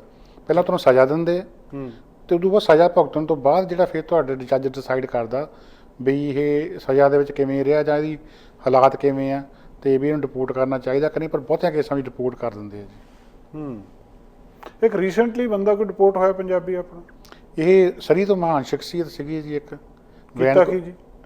ਇਹ ਜਹਾਜ਼ 'ਚ ਖੱਪ ਪਾ ਰਹੇ ਸੀਗੇ ਜੀ। ਅੱਛਾ। ਹੁਣ ਜਿਹੜਾ ਜਹਾਜ਼ ਆ ਇਹਦੇ ਵਿੱਚ ਕਾਨੂੰਨ ਜਿਹੜੇ ਸਖਤ ਹੋ ਗਏ ਸੀ 9/11 ਤੋਂ ਬਾਅਦ ਕਿ ਤੁਸੀਂ ਅੱਗੇ ਵਾਂਗੂ ਨਹੀਂ ਸਾਰਾ ਕੁਝ ਰਿਹਾ। ਤੁਹਾਨੂੰ ਪਤਾ ਵੀ ਜਿਹੜੇ ਕਾਕਪਿਟ ਹੈਗੇ ਉਹਨੂੰ ਵੀ ਪੱਕੀਆਂ ਡੋਰਾਂ ਲਾਤੀਆਂ ਸੀਗੀਆਂ ਵੀ ਨਹੀਂ ਕੋਈ ਜਾ ਸਕਦਾ ਹੈਗਾ ਜੀ। ਤੇ ਜਹਾਜ਼ ਦੇ ਵਿੱਚ ਜਾਣੀ ਕਿ ਮਾੜੀ ਜਿਹਾ ਵੀ ਹੱਲਾ ਗੁੱਲਾ ਆਇਆ ਉਹਨੂੰ ਲੱਗਦਾ ਵੀ ਕੋਈ ਅੱਤਵਾਦੀ ਕਾਰਵਾਈ ਨਾ ਹੋਵੇ ਜੀ। ਉਸ ਹਿਸਾਬ ਦੇ ਨਾਲ ਜਿਹੜੇ ਕਾਨੂੰਨ ਜਿਹੜੇ ਬਦਲ ਦਿੱਤੇ ਗਏ ਸੀਗੇ ਤੇ ਇਹਦੀ ਬਕਾਇਦਾ ਵਾਰਨਿੰਗ ਦਿੱਤੀ ਜਾਂਦੀ ਹੈ ਕਿ ਜੇ ਤੁਸੀਂ ਜਿਹੜਾ ਫਲਾਈਟ ਕਰੂ ਆ ਉਹਦੀ ਨਹੀਂ ਸੁਣਦੇ ਹੈਗੇ ਤਾਂ ਤੁਸੀਂ ਚਾਰਜ ਹੋ ਸਕਦੇ ਆ। ਠੀਕ ਹੈ। ਹੁਣ ਇਹਦੇ ਵਿੱਚ ਕੀ ਹੋਇਆ ਕਿ ਸਰੀ ਨਿਵਾਸੀ ਬਲਵੀਰ ਸਿੰਘ ਉਮਰ 59 ਸਾਲ ਹੁਣ ਬਜ਼ੁਰਗੀ ਦੇ ਵਿੱਚ ਪੈਰ ਰੱਖਦੇ ਸੀਗੇ। ਅੱਛਾ ਜੀ। ਤੇ ਉਹ ਵੈਨਕੂਵਰ ਤੋਂ ਟੋਰਾਂਟੋ ਨੂੰ ਵੈਸਟ ਜੈਟ ਦੀ ਫਲਾਈਟ ਦੇ ਵਿੱਚ ਜਾ ਰਹੇ ਸੀਗੇ ਜੀ। ਅੱਛਾ ਜੀ। ਤੇ ਜਦੋਂ ਵਿਨੀਪੈਗ ਦੇ ਲਾਗੇ ਉੱਪਰ ਪਹੁੰਚੇ ਆ ਜੀ, ਉੱਥੇ ਜਾ ਕੇ ਉਹਨਾਂ ਨੇ ਖੱਪ ਪਾਤੀ ਜਹਾਜ਼ ਦੇ ਵਿੱਚ। ਪਹਿਲਾਂ ਤਾਂ ਜਿਹੜਾ ਹੈਗਾ ਜੀ ਉਹ ਕਹਿੰਦੇ ਮੈਂ ਸਿਗਰਟ ਪੀਣੀ ਆ। ਜਹਾਜ਼ ਦੇ ਵਿੱਚ ਸਿਗਰਟ ਪੀਣ ਦੀ ਜਿਹੜੀ ਆਗਿਆ ਨਹੀਂ ਹੈਗੀ। ਉਸ ਤੋਂ ਬਾਅਦ ਦੇ ਵਿੱਚ ਕਿਹਾ ਜਾ ਰਿਹਾ ਕਿ ਉਹਨਾਂ ਨੇ ਸ਼ਰਾਬ ਜਿਹੜੀ ਉਹ ਜ਼ਿਆਦਾ ਪੀਤੀ ਹੋਈ ਸੀਗੀ। ਫਿਰ ਇਸ ਤੋਂ ਬਾਅਦ ਜਿਹੜਾ ਜਦੋਂ ਉਹਨਾਂ ਨੂੰ ਫਲਾਈਟ ਅਟੈਂਡੈਂਟ ਕਹਿੰਦੇ ਵੀ ਕਰੋਨਾ ਦਾ ਫੁਹਾਰਾ ਆ ਵੀ ਤੁਸੀਂ ਮਾਸਕ ਜਿਹੜਾ ਹੈ ਉਹ ਲਾਓ ਜ਼ਰੂਰ, ਉਹ ਕਹਿੰਦੇ ਮੈਂ ਨਹੀਂ ਲੈਣਾ ਜੀ। ਫਿਰ ਉੱਥੇ ਉਹਨਾਂ ਨੂੰ ਜਿਹੜੀ ਕਿ ਉਹਨਾਂ ਦੇ ਯਾਦ ਕਰਾਇਆ ਗਿਆ ਕਿ ਤੁਹਾਨੂੰ ਚਾਰਜ ਕੀਤਾ ਜਾ ਸਕਦਾ ਆ, ਪਰ ਉਹ ਜਿਹੜੇ ਆ ਜੀ ਨਹੀਂ ਮੰਨੇ। ਫਿਰ ਜਹਾਜ਼ ਨੂੰ ਹੰਗਾਮੀ ਹਾਲਤ ਦੇ ਵਿੱਚ ਟੋਰਾਂਟੋ ਤੋਂ ਉਰੇ ਹੀ ਵਿਨੀਪੈਗ ਜਿਹੜਾ ਉਤਾਰਿਆ ਗਿਆ ਜੀ। ਉਹਦੇ ਨਾਲ ਦੇਖੋ ਵੀ ਹੋਰ ਕਿੰਨੇ ਜਿਹੜੇ ਮੁਸਾਫਰ ਉਹਨਾਂ ਦੀ ਖੱਜਲ ਖਰਾਬੀ ਹੋਈ ਆ। ਤੇ ਉਦੋਂ ਫਿਰ ਉਹਨਾਂ ਨੂੰ ਹਿਰਾਸਤ ਵਿੱਚ ਲਿਆ ਗਿਆ ਸੀਗਾ ਤੇ ਹੁਣ ਜੱਜ ਸਾਹਿਬ ਨੇ ਆਦੇਸ਼ ਦਿੱਤੇ ਆ ਵੀ ਇਹਨਾਂ ਨੂੰ ਭਾਈ ਸਾਹਿਬ ਨੂੰ ਡਿਪੋਰਟ ਕਰ ਦਿਓ ਜੀ ਇੰਡੀਆ ਵਾਪਸ। ਸੀਗੇ ਇੱਥੇ ਪੱਕੇ 12 ਕੁ ਸਾਲ ਹੋ ਗਏ ਸੀਗੇ ਜਿੱਥੇ ਆਇਆਂ ਨੂੰ, PR ਸੀਗੇ। ਤੇ ਹੁਣ ਜਿਹੜਾ ਵਕੀਲ ਹੈਗਾ ਜੀ ਉਹਨਾਂ ਦਾ, ਉਹਨੇ ਇਹ ਦਲੀਲ ਦਿੱਤੀ ਆ ਵੀ ਇਹ ਦਿਮਾਗੀ ਤੌਰ ਤੇ ਸਹੀ ਨਹੀਂ ਸੀ ਉਸ ਦਿਨ, ਵੀ ਇਹਨਾਂ ਨੂੰ ਡਾਇਬਟੀਜ਼ ਹੈਗੀ ਆ, ਸ਼ੂਗਰ ਲੈਵਲ ਘਟ ਗਿਆ ਸੀਗਾ, ਉਹਦੇ ਕਰਕੇ ਉਹ ਉਪਰਾਮ ਸੀਗੇ, ਪਤਾ ਨਹੀਂ ਲੱਗਾ ਕੀ ਕਰ ਬੈਠੇ। ਤੇ ਪਰ ਜੱਜ ਸਾਹਿਬ ਜਿਹੜੇ ਉਹ ਦਲੀਲਾਂ ਦੇ ਨਾਲ ਸਹਿਮਤ ਨਹੀਂ ਜੀ ਹੋਏ। ਉਹ ਕਹਿੰਦੇ ਵੀ ਨਹੀਂ, ਇਹ ਬਾਕੀ ਬੰਦਿਆਂ ਨੂੰ ਖੱਜਲ ਕੀਤਾ, ਇਹ ਸਖਤ ਫੈਸਲਾ ਕਰਨਾ ਪੈਣਾ ਆ ਵੀ ਨਹੀਂ ਇਹਨਾਂ ਨੂੰ ਵਾਪਸੀ ਭੇਜਣਾ ਪਊਗਾ। ਪਰ ਹਾਲ ਦੀ ਘੜੀ ਕਰੋਨੇ ਕਰਕੇ ਫਲਾਈਟਾਂ ਨਹੀਂ ਜਾ ਰਹੀਆਂ, ਉਹ ਪ੍ਰਬੰਧ ਨਹੀਂ ਹੋ ਸਕਦੇ। ਉਨਾ ਚਿਰ ਅੰਟਾਰੀਓ ਕਿਸੇ ਆਪਣੇ ਰਿਸ਼ਤੇਦਾਰ ਕੋਲ ਰਹਿ ਲੈਣ ਜਿਹੜਾ ਹੈਗਾ। ਉਸ ਤੋਂ ਬਾਅਦ ਜਿਹੜੀ ਡਿਪੋਰਟੇਸ਼ਨ ਜਿਹੜੀ ਆ ਉਹ ਲੱਗੂਗੀ ਜੀ। ਨਾਲੇ 5 ਦਿਨਾਂ ਦੀ ਕੈਦ ਦੀ ਸਜ਼ਾ ਵੀ ਸੁਣਾਈ ਆ ਕਿਉਂਕਿ ਉਹ ਹਿਰਾਸਤ ਵਿੱਚ ਕੁਝ ਦਿਨ ਰਹਿ ਆਏ ਆ, ਇਸ ਕਰਕੇ ਉਹ ਤਾਂ ਨਹੀਂ ਕੱਟਣੀ ਪੈਣੀ, ਪਰ ਡਿਪੋਰਟੇਸ਼ਨ ਦੀ ਤਲਵਾਰ ਜਿਹੜੀ ਹੈ ਜੋ ਲਟਕਦੀ ਰਹੂਗੀ। ਜਿਹੜੇ ਬੰਦੇ ਅਲੱਗ-ਅਲੱਗ ਤਰੀਕੇ ਨਾਲ, ਜਿੱਦਾਂ PR ਆਪਾਂ ਗੱਲ ਕੀਤੀ, ਪੱਕੇ ਹੁੰਦੇ, ਜਾਂ ਅਸੀਂ ਅਮਰੀਕਾ ਦੇ ਵਿੱਚੋਂ ਕੁਛ ਇੱਦਾਂ ਦੀਆਂ ਖਬਰਾਂ ਆ ਰਹੀਆਂ ਵੀ ਤੁਸੀਂ ਇਹ ਨਹੀਂ ਵੀ ਜਦੋਂ ਪੱਕੇ ਹੋ ਗਏ ਸਾਰੇ ਹੀ ਇੱਕੋ ਜਿਹੇ ਹੋ ਗਏ। ਜੇ ਕਿਸੇ ਹੋਰ ਤਰੀਕੇ ਨਾਲ ਆਏ ਆ ਤੁਸੀਂ ਜਾਂ ਪੱਕੇ ਹੋਏ ਆ, ਉਹਨਾਂ ਨੂੰ ਕਹਿੰਦੇ ਵੋਟ ਨਹੀਂ ਪਾਉਣ ਦੇਣੀ, ਇਹ ਕੀ ਮਾਮਲਾ ਜੀ? ਇਹ ਬੜੀ ਸਿਆਣੇ ਹੈ ਨਾ ਗੱਲ ਕਹਿੰਦੇ ਹੁੰਦੇ ਆ ਜੀ ਵੀ ਕਹਿੰਦੇ ਸਿਆਣਿਆਂ ਦੀਆਂ ਕਈਆਂ ਬਾਅਦ 'ਚ ਪਤਾ ਲੱਗਦੀਆਂ ਹੈ ਨਾ। ਬਹੁਤ ਵਾਰੀ ਸਿਆਣਿਆਂ ਨੇ ਗੱਲ ਕਹੀ ਆ ਵੀ ਕਾਕਾ ਪਿੱਛੇ ਆਪਣੀ ਜ਼ਮੀਨ ਨਾ ਵੇਚੋ ਕਦੀ ਵੀ। ਤੇ ਜੇ ਕਈਆਂ ਨੇ ਫਿਰ ਉਦਾਹਰਨ ਦੇਣੀ ਜੀ ਉੱਥੇ ਜੀ ਕਰੋੜ ਨੂੰ ਕਿੱਲਾ ਹੋ ਗਿਆ, 50 ਲੱਖ ਨੂੰ ਹੋ ਗਿਆ, ਇੱਥੇ ਲੈ ਕੇ ਕੁਝ ਬਣਾ ਲਵਾਂਗੇ। ਤਾਂ ਮੈਂ ਅਕਸਰ ਬਜ਼ੁਰਗਾਂ ਸੁਣਿਆ ਨਹੀਂ ਨਹੀਂ ਕਾਕਾ ਕੰਮ ਨਾ ਕਰਿਓ, ਜਿਹੜੀ ਬਜ਼ੁਰਗਾਂ ਦੀ ਬਣਾਈ ਜਾਇਦਾਦ ਆ ਨਾ ਉਹ ਨਾ ਵੇਚਿਓ ਕਦੀ ਵੀ। ਪਿੰਡ ਪਿੱਛੇ ਕੀਨੀਆਂ ਵਾਲੇ ਜਿਹੜੇ ਆ ਉਹ ਮੋੜ ਦਿੱਤੇ ਸੀਗੇ ਉੱਥੋਂ। ਤੇ ਆਪਾਂ ਨੂੰ ਪਤਾ ਵੀ ਉਸ ਤੋਂ ਬਾਅਦ ਵਿੱਚ ਕਈ ਜਿਹੜੇ ਇੰਗਲੈਂਡ ਜਾ ਕੇ ਸੈਟਲ ਹੋਏ, ਕਈਆਂ ਨੂੰ ਆਸਟ੍ਰੇਲੀਆ ਨਿਊਜ਼ੀਲੈਂਡ ਜਾਣਾ ਪਿਆ, ਕਈਆਂ ਨੂੰ ਵਾਪਸ ਭਾਰਤ ਮੁੜਨਾ ਪਿਆ। ਜਿਹੜੇ ਪੰਜਾਬੀ ਕੀਨੀਆਂ ਵਿੱਚ ਰਹਿੰਦੇ ਹੁੰਦੇ ਸੀ ਕੱਢ ਦਿੱਤੇ ਸੀਗੇ। ਸੋ ਉਹਨਾਂ ਦੀ ਐਗਜ਼ਾਮਪਲ ਦਿੰਦੇ ਹੁੰਦੇ ਸੀਗੇ ਜੀ ਉਹ। ਸੋ ਮਤਲਬ ਉਹਨਾਂ ਦਾ ਕਹਿਣ ਦਾ ਇਹ ਸੀਗਾ ਕਿ ਸਮਾਂ ਜਿਹੜਾ ਕਦੇ ਵੀ ਇੱਕੋ ਜਿਹਾ ਨਹੀਂ ਰਹਿੰਦਾ। ਸਰਕਾਰਾਂ ਜਦੋਂ ਵੀ ਤੁਹਾਨੂੰ ਕਦੀ ਵੀ ਸਵਾਗਤ ਵੀ ਕਰ ਸਕਦੀਆਂ ਤੁਹਾਡਾ, ਪਰ ਤੁਹਾਡੇ ਸਟੇਟਸ ਦੇ ਹਿਸਾਬ ਦੇ ਨਾਲ ਤੁਹਾਨੂੰ ਕਦੀ ਮੋੜ ਵੀ ਸਕਦੀਆਂ ਜੀ। ਹੁਣ ਉਹੀ ਗੱਲ ਜਿਹੜੀ ਅਮਰੀਕਾ ਦੇ ਵਿੱਚ ਹੋ ਰਹੀ ਆ, ਟਰੰਪ ਸਾਹਿਬ ਜਦੋਂ ਦੇ ਆਏ ਆ ਇਹ ਪ੍ਰਵਾਸੀਆਂ ਦੇ ਮਗਰ ਹੱਥ ਧੋ ਕੇ ਪਏ ਹੋਏ ਆ ਜੀ, ਜਿਹੜੇ ਇਮੀਗ੍ਰੈਂਟ ਆ। ਹੁਣ ਜਿਹੜੇ ਉਹ ਕਹਿੰਦੇ ਭਵਿੱਖ ਦੇ ਵਿੱਚ ਇਹੋ ਜਿਹਾ ਪ੍ਰਬੰਧ ਕਰਨਾ ਵੀ ਜਿਹੜੇ ਗੈਰ ਕਾਨੂੰਨੀ ਬੰਦੇ ਆ ਕੇ ਪੱਕੇ ਹੋਏ ਵਾ, ਮਤਲਬ ਇੱਕ ਤਾਂ ਹੁਣ ਕੋਈ ਗ੍ਰੀਨ ਕਾਰਡ ਵਿਆਹ ਕਰਾ ਕੇ ਲੈ ਲਿਆ, ਕਿਸੇ ਨੇ ਫੈਮਿਲੀ ਰਿਲੇਸ਼ਨ 'ਚ ਆ ਗਿਆ ਜਾਂ ਸਕਿਲਡ ਆ ਗਿਆ। ਇੱਕ ਜਿਹੜਾ ਮੰਨ ਲਓ ਵੀ ਕੋਈ ਇਲੀਗਲ ਬਾਰਡਰ ਕ੍ਰਾਸ ਕਰਕੇ ਆ ਗਿਆ, ਉਦੋਂ ਬਾਅਦ ਪੋਲੀਟੀਕਲ ਅਸਾਈਲਮ ਲਈ ਉਹਨੇ ਇੱਥੇ, ਫਿਰ ਪੱਕਾ ਹੋ ਗਿਆ, ਜਾਂ ਇੱਥੇ ਆ ਕੇ ਵਰਕ ਪਰਮਿਟ ਲੈ ਕੇ ਪੱਕਾ ਹੋ ਗਿਆ, ਪਰ ਆਇਆ ਗੈਰ ਕਾਨੂੰਨੀ ਤਰੀਕੇ ਬਾਰਡਰ ਟੱਪ ਕੇ ਆ। ਕਹਿੰਦੇ ਉਹਨਾਂ ਨੂੰ ਵੋਟ ਪਾਉਣ ਦਾ ਹੱਕ ਨਹੀਂ ਹੋਣਾ ਚਾਹੀਦਾ। ਅੱਛਾ। ਤੇ ਉਹ ਮੈਮੋਰੈਂਡਮ ਜਿਹੜਾ ਉਹਨਾਂ ਨੇ ਸਾਈਨ ਕਰ ਦਿੱਤਾ ਹੈ, ਹਾਲਾਂਕਿ ਜਿਹੜੇ ਕਾਨੂੰਨੀ ਮਾਹਰ ਆ ਉਹ ਕਹਿੰਦੇ ਵੀ ਇਹ ਚੈਲੰਜ ਹੋ ਜਾਣਾ ਕੋਰਟ ਦੇ ਵਿੱਚ ਵੀ ਇਹ ਗੱਲ ਸਹੀ ਨਹੀਂ ਹੈਗੀ। ਇਹਦਾ ਸਿੱਧਾ ਜਿਹੜਾ ਫਾਇਦਾ ਆ ਉਹ ਰਿਪਬਲਿਕਨ ਪਾਰਟੀ ਜਿਹੜੀ ਟਰੰਪ ਉਹਨਾਂ ਦੀ ਆ ਉਹਨਾਂ ਨੂੰ ਹੋ ਰਿਹਾ, ਕਿਉਂਕਿ ਉਹ ਪਤਾ ਵੀ ਜਿਹੜੇ ਇਮੀਗ੍ਰੈਂਟ ਮੋਸਟਲੀ ਉਹ ਡੈਮੋਕ੍ਰੇਟਸ ਨੂੰ ਵੋਟ ਪਾਉਂਦੇ ਆ। ਪਰ ਗੱਲ ਕੀ ਉਹੀ ਗੱਲ ਹੋ ਗਈ ਜਿਹੜੀ ਬਜ਼ੁਰਗਾਂ ਦੀ ਕਹੀ ਹੋ ਵੀ ਜਿਹੜੇ ਲੋਕ ਇਹ ਸੋਚ ਕੇ ਆਏ ਆ ਵੀ ਅਮਰੀਕਾ ਸਾਡਾ ਪੱਕਾ ਘਰ ਆ, ਅੱਜ ਵੋਟ ਪਾਉਣ ਦੇ ਹੱਕ ਤੋਂ ਵਿਰਵੇ ਕਰਤੇ। ਜਦੋਂ ਕਿ ਆਪਾਂ ਕਹਿੰਦੇ ਵੀ ਸਾਨੂੰ ਜੀ ਵੋਟ ਪਾਉਣ ਦਾ ਹੱਕ ਇੰਨੇ ਲੰਮੇ ਸੰਘਰਸ਼ ਤੋਂ ਬਾਅਦ ਇਹਨਾਂ ਮੁਲਕਾਂ 'ਚ ਮਿਲਿਆ, ਸੋ ਕੱਲ੍ਹ ਨੂੰ ਇਸ ਚੀਜ਼ ਦੀ ਕੀ ਗਰੰਟੀ ਹੈ ਵੀ ਇਹ ਨਹੀਂ ਕਹਿਣਗੇ ਵੀ ਤੁਸੀਂ ਆਪੋ ਆਪਣੇ ਮੁਲਕ ਵਾਪਸ ਜਾਓ। ਬਿਲਕੁਲ ਸੋ ਇਹ ਗੱਲ ਵੱਡੀ ਸਮਝਣ ਵਾਲੀ ਹੈ ਜੀ। ਤੇ ਮੈਂ ਇੱਕ ਹੋਰ ਇੱਥੇ ਆਪਣੇ ਚਿੰਤਕ ਨੇ ਜੀ, ਉਹਨਾਂ ਨਾਲ ਗੱਲ ਕਰ ਰਿਹਾ, UBC ਪੜ੍ਹਾਉਂਦੇ ਆ, ਤੇ ਉਹ ਵੀ ਆਹੀ ਗੱਲ ਕਰ ਰਹੇ ਸੀਗੇ। ਕਹਿੰਦੇ ਵੀ ਆਪਣੇ ਪ੍ਰੋਗਰਾਮਾਂ ਦੇ ਰਾਹੀਂ ਹੈ ਨਾ ਹੋਕਾ ਦਿਆ ਕਰੋ ਲੋਕਾਂ ਨੂੰ ਵੀ ਜਿਹੜੀ ਪੰਜਾਬ ਵਾਲੀ ਜ਼ਮੀਨ ਹੈ ਜਿੰਨੀ ਵੀ ਕਿਸੇ ਦੀ ਹੈਗੀ ਆ ਉਹ ਵੇਚੋ ਨਾ ਕਦੀ ਵੀ। ਵੀ ਜੇ ਕੱਲ੍ਹ ਨੂੰ ਤੁਸੀਂ ਉੱਥੇ ਮੁੜਨਾ ਹੈ ਜਾਂ ਕੱਲ੍ਹ ਨੂੰ ਕੁਛ ਵੀ ਤੁਹਾਡਾ ਬਣਦਾ ਉੱਥੇ, ਤਾਂ ਤੁਹਾਡੀ ਜੇ ਜ਼ਮੀਨ ਉੱਥੇ ਹੋਊਗੀ ਤਾਂ ਤੁਹਾਨੂੰ ਹੱਕ ਮਿਲਣਾ ਆ। ਜੇ ਤੁਸੀਂ ਜ਼ਮੀਨ ਵੇਚ ਆਉਂਦੇ ਆ ਉਹ ਕਦੀ ਤੁਸੀਂ ਵਾਪਸ ਨਹੀਂ ਲੈ ਸਕਦੇ। ਜੇ ਤੁਹਾਡੀ ਜ਼ਮੀਨ ਦੇ ਉੱਤੇ ਕਬਜ਼ਾ ਕਰ ਲਿਆ ਕਿਸੇ ਨੇ, ਉਹ ਤੁਸੀਂ ਕਾਨੂੰਨੀ ਤੌਰ ਦੇ ਉੱਤੇ ਕਦੇ ਨਾ ਕਦੇ ਜ਼ਰੂਰ ਵਾਪਸ ਲੈ ਸਕਦੇ ਆ। ਖਰੀਦ ਨਹੀਂ ਸਕਦੇ। ਖਰੀਦ ਸਕੋਗੇ, ਉਹ ਤਾਂ ਉਹਨਾਂ ਦੇ ਉਸ ਦੇ ਕਾਨੂੰਨ ਹੋਣਗੇ ਜੀ। ਫਿਰ ਖਰੀਦਣ ਲਈ ਤੁਹਾਡੇ ਕੋਲ ਪੈਸੇ ਹੋਣਗੇ, ਇਹ ਗੱਲ ਤੇ ਡਿਪੈਂਡ ਕਰਦਾ ਹੈ ਨਾ।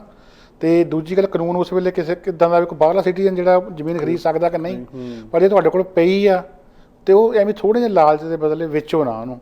ਜਿਹੜੀ ਬਜ਼ੁਰਗਾਂ ਦੀ ਬਣਾਈ ਹੋਈ ਜ਼ਮੀਨ ਹੈ ਉੱਤੇ ਪਈ ਰਹਿਣ ਦਿਓ, ਕਦੇ ਨਾ ਕਦੇ ਜਿਹੜਾ ਤੁਹਾਡੇ ਵਾਸਤੇ ਜਿਹੜੇ ਕਿ ਆਸਰਾ ਬਣੂਗੀ ਉਹ, ਜਾਂ ਉਹਦਾ ਸਹਾਰਾ ਆਲਵੇਜ਼ ਰਹੂਗਾ ਵੀ ਉਹ ਪਿੱਛੇ ਚੀਜ਼ ਹੈਗੀ ਆ।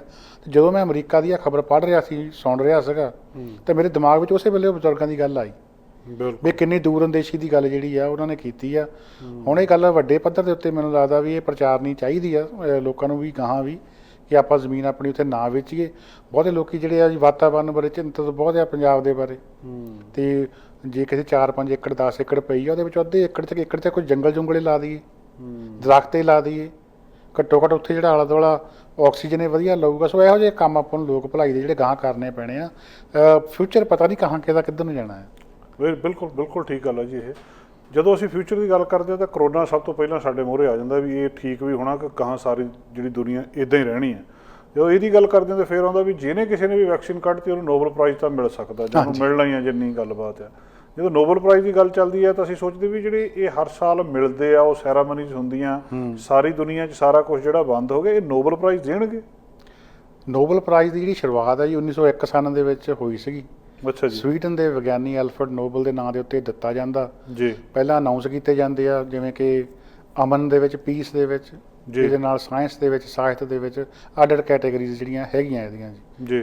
ਤੇ ਹੁਣ ਤੱਕ 3 ਵਾਰੀ ਇਹ ਰੱਦ ਹੋ ਚੁੱਕਾ ਇਸ ਤਰ੍ਹਾਂ। ਅੱਛਾ ਜੀ। ਜਦੋਂ ਫਸਟ ਵਰਲਡ ਵਾਰ ਹੋਈ ਆ ਉਦੋਂ ਨਹੀਂ ਦਿੱਤੇ ਗਏ ਸਨਮਾਨ, ਸੈਕੰਡ ਵਰਲਡ ਵਾਰ ਵੇਲੇ ਨਹੀਂ ਦਿੱਤੇ ਗਏ ਜੀ। ਫਿਰ ਜਦੋਂ ਸੰਯੁਕਤ ਆਪਣੇ ਸੋਵੀਅਤ ਯੂਨੀਅਨ ਦੇ ਵਿੱਚ ਰੌਲਾ ਜ਼ਿਆਦਾ ਪੈ ਗਿਆ, ਉਪਰਾਮਤਾ ਹੋ ਗਈ, 1956 ਦੀ ਗੱਲ ਆ, ਉਦੋਂ ਨਹੀਂ ਸੀ ਦਿੱਤੇ ਗਏ। ਹੁਣ ਜਿਹੜੀ ਗੱਲ ਫਿਰ ਉਹੀ ਚੱਲ ਰਹੀ ਹੈ ਕਿ ਜਿਸ ਹਿਸਾਬ ਦੇ ਨਾਲ ਦੁਨੀਆ ਦੇ ਹਾਲਾਤ ਬਣੇ ਹੋਏ ਆ, ਇਕੱਠ ਹੋ ਨਹੀਂ ਜੀ ਸਕਦਾ। ਸੋ ਇਹ ਤਾਂ ਕਰ ਦੇਣਗੇ ਕਿ ਨੋਬਲ ਜਿਹੜੇ ਇਨਾਮ ਜੇਤੂ ਉਹਨਾਂ ਦੇ ਨਾਂ ਅਨਾਊਂਸ ਕਰ ਦੇਣਗੇ। ਪਰ ਜਿਹੜਾ ਉਹਨੂੰ ਸਵੀਡਨ ਦੀ ਰਾਜਧਾਨੀ ਸਟਾਕਹੋਮ ਦੇ ਵਿੱਚ ਸੱਦ ਕੇ ਸਨਮਾਨਿਤ ਕੀਤਾ ਜਾਂਦਾ, ਜਿਹੜਾ ਕਿ ਬਹੁਤ ਵੱਡੀ ਗੱਲ ਹੁੰਦੀ ਆ, ਉਹ ਸਨਮਾਨ ਸਮਾਰੋਹ ਜਿਹੜਾ ਕਿ 10 ਦਸੰਬਰ ਨੂੰ ਅਕਸਰ ਲਿਖਿਆ ਜਾਂਦਾ ਜੀ, ਉਹ ਸ਼ਾਇਦ ਨਾ ਹੋਵੇ। ਸੋ ਇਹ ਜਿਹੜਾ ਆ ਨੋਬਲ ਪ੍ਰਾਈਜ਼ ਸਮਾਰੋਹ ਵੀ ਕਰੋਨਾ ਦੀ ਭੇਟ ਚੜ੍ਹ ਸਕਦਾ ਜੀ ਇਸ ਵਾਰ। ਬਿਲਕੁਲ ਜੀ। ਭਾਰਤ ਦੇ ਵਿੱਚ ਕੁਝ ਚਿੰਤਕ ਜਿਹੜੇ ਆ ਉਹ ਫਿਕਰ ਕਰ ਰਿਹਾ ਕੋਈ ਪ੍ਰਾਈਵੇਸੀ ਦੀ, ਜਾਂ ਚੀਨ ਦੇ ਨਾਲ ਸਮਝੌਤਿਆਂ ਦੀ, ਜਾਂ ਅਮਰੀਕਾ ਦੇ ਨਾਲ, ਇਹ ਸਾਰੇ ਕੁਛ ਦੇ ਵਿੱਚ ਉਹ ਕਿਹੜੀ ਚਿੰਤਾ ਤੇ ਕੀ ਫਿਕਰ ਹੈ ਉਹਨਾਂ ਦਾ ਜੀ? ਪ੍ਰਸਾਦ ਬੈਨਰਜੀ ਇੱਕ ਉੱਘੇ ਚਿੰਤਕ ਨੇ ਜੀ। ਅੱਛਾ। ਭਾਰਤ ਦੇ ਲਾਈਵ ਮਿੰਟ ਦੇ ਉੱਤੇ ਉਹਨਾਂ ਨੇ ਇੱਕ ਜਿਹੜਾ ਆਰਟੀਕਲ ਲਿਖਿਆ ਇਹਦੇ ਬਾਰੇ, ਉਹਦੇ ਵਿੱਚ ਉਹਨਾਂ ਨੇ ਆਪਣੀ ਚਿੰਤਾ ਜਿਹੜੀ ਆ ਉਹ ਪ੍ਰਗਟਾਈ ਆ। ਉਹ ਕਹਿੰਦੇ ਵੀ ਜਿਹੜਾ ਵੈਸਟਰਨ ਵਰਲਡ ਆ, ਪੱਛਮੀ ਦੁਨੀਆ ਆ, ਇਹਦੀ ਚੀਨ ਦੇ ਨਾਲ ਵਿਗੜਨ ਦਾ ਵੱਡਾ ਕਾਰਨ ਜਿਹੜਾ ਆ ਉਹ ਇਹ ਆ ਕਿ ਚੀਨ ਆਪਣਾ 5G ਜਿਹੜਾ ਆ ਉਹ ਟੈਕਨੋਲੋਜੀ ਵਰਤ ਕੇ ਆਪਣੀ 5G ਇਹਨਾਂ ਮੁਲਕਾਂ ਦਾ ਡਾਟਾ, ਇਹਨਾਂ ਦੀ ਪ੍ਰਾਈਵੇਸੀ ਬ੍ਰੀਚ ਕਰ ਰਿਹਾ, ਚੋਰੀ ਕਰ ਰਿਹਾ ਜੀ। ਇਸੇ ਕਰਕੇ ਹੁਆਵੇ ਦੀ ਜਿਹੜੀ ਆ ਮੈਂਗ ਵੋਨਜ਼ੋ ਦੀ ਵੈਨਕੂਵਰ 'ਚ ਗ੍ਰਿਫਤਾਰੀ ਹੁੰਦੀ ਹੈ। ਤੇ ਕਿਹਾ ਜਾਂਦਾ ਹੈਗਾ ਕਿ ਜਿਹੜਾ ਡਾਟਾ ਬ੍ਰੀਚ ਹੋਣਾ ਆ, ਡਾਟਾ ਕਿਸੇ ਦਾ ਲੀਕ ਹੋਣਾ, ਬਹੁਤ ਵੱਡੀ ਕਿਸੇ ਮੁਲਕ ਦੇ ਵਾਸਤੇ ਸੈਟਬੈਕ ਹੈਗੀ ਆ। ਇਸ ਕਰਕੇ ਸੰਬੰਧ ਇੱਥੇ ਤੱਕ ਵਿਗੜਨ ਦੀ ਗੱਲ ਆ ਗਈ ਵੀ ਲੜਾਈ ਵੀ ਲੱਗ ਸਕਦੀ ਹੈ ਜੀ। ਅੱਛਾ। ਤੇ ਪਰ ਦੂਜੇ ਪਾਸੇ ਉਹ ਕਹਿੰਦੇ ਵੀ ਅਮਰੀਕਨ ਜਿਹੜੀਆਂ ਵੈਸਟਰਨ ਵਰਲਡ ਕੰਪਨੀਆਂ ਆ, ਫੇਸਬੁੱਕ ਜਾਂ ਗੂਗਲ, ਉਹ ਭਾਰਤ ਦੀਆਂ ਜੀਓ ਵਰਗੀਆਂ ਕੰਪਨੀਆਂ ਦੇ ਨਾਲ ਸਮਝੌਤੇ ਕਰ ਰਹੀਆਂ, ਜਿਹੜੀਆਂ ਕਿ ਰਿਲਾਇੰਸ ਦੇ ਅੰਡਰ ਕੰਮ ਕਰਦੀਆਂ। ਉਹ ਰਿਲਾਇੰਸ ਜਿਹੜਾ ਕਿ ਰਾਈਟ ਵਿੰਗ ਜਿਹੜੀ ਪਾਰਟੀ ਹੈਗੀ ਆ ਇੰਡੀਆ ਦੀ, BJP, ਉਹਦੇ ਨਾਲ ਬਗਲਗੀਰ ਆ ਜੀ। ਤੇ ਉਹਦੀ ਪਾਲਿਸੀ ਸਟੇਟਮੈਂਟ ਇਹ ਆ ਵੀ ਅਸੀਂ ਕਿਸੇ ਵੀ ਤਰ੍ਹਾਂ ਦੀ ਪ੍ਰਾਈਵੇਸੀ ਦੇ ਵਾਸਤੇ ਜ਼ਿੰਮੇਵਾਰ ਨਹੀਂ ਹੈਗੇ। ਕਹਿੰਦੇ ਇੱਕ ਤਾਂ ਇਹ ਗੱਲ ਹੋ ਗਈ ਕਿ ਬਹੁਤ ਸਾਰੀਆਂ ਕੰਪਨੀਆਂ ਆ ਜਿਹੜੀਆਂ ਕਿ ਕਹਿੰਦੀਆਂ ਵੀ ਅਸੀਂ ਜ਼ਿੰਮੇਵਾਰ ਆ, ਉਹਨਾਂ ਨੇ ਵੀ ਬ੍ਰੀਚ ਕਰਤੀ ਸਿਕਿਉਰਿਟੀ ਦੀ, ਜਾਂ ਹੈਕ ਹੋ ਗਈਆਂ, ਜਾਂ ਆਪ ਡਾਟਾ ਜਿਹੜਾ ਆ ਉਹ ਵੇਚ ਦਿੱਤਾ। ਜਿਹੜੀ ਕੰਪਨੀ ਪਹਿਲਾਂ ਹੀ ਕਹਿ ਰਹੀ ਆ ਵੀ ਸਾਡੀ ਕੋਈ ਜ਼ਿੰਮੇਵਾਰੀ ਨਹੀਂ, ਸਾਡੀ ਕੋਈ ਰਿਸਪੌਂਸਿਬਿਲਟੀ ਨਹੀਂ ਹੈਗੀ। ਤੇ ਉਹਨਾਂ ਦੇ ਨਾਲ ਤੁਸੀਂ ਸਮਝੌਤੇ ਕਰਕੇ ਟੈਕਨੋਲੋਜੀ ਦੇਣ ਲੱਗੇ ਆ ਤਾਂ ਉਹਦਾ ਸਾਰੀ ਜਿਹੜੀ ਭਾਰਤ ਦੀ ਆਬਾਦੀ ਆ, ਉਹਨਾਂ ਦਾ ਜਿਹੜਾ ਭਵਿੱਖ ਆ, ਉਹਨਾਂ ਦੀ ਗੱਲਬਾਤ, ਉਹ ਕੀ ਕਰਦੇ ਆ, ਕੀ ਲਿਖਦੇ ਆ, ਕੀ ਸੋਚਦੇ ਆ, ਕੀ ਬੋਲਦੇ ਆ, ਉਹ ਤਾਂ ਤੁਸੀਂ ਸਰਕਾਰ ਨੂੰ ਦੇਣ ਲੱਗੇ ਆ। ਇਹ ਇੱਕ ਵੱਡੇ, ਉਹ ਕਹਿੰਦੇ ਫਿਕਰ ਵਾਲੀ ਗੱਲ ਆ।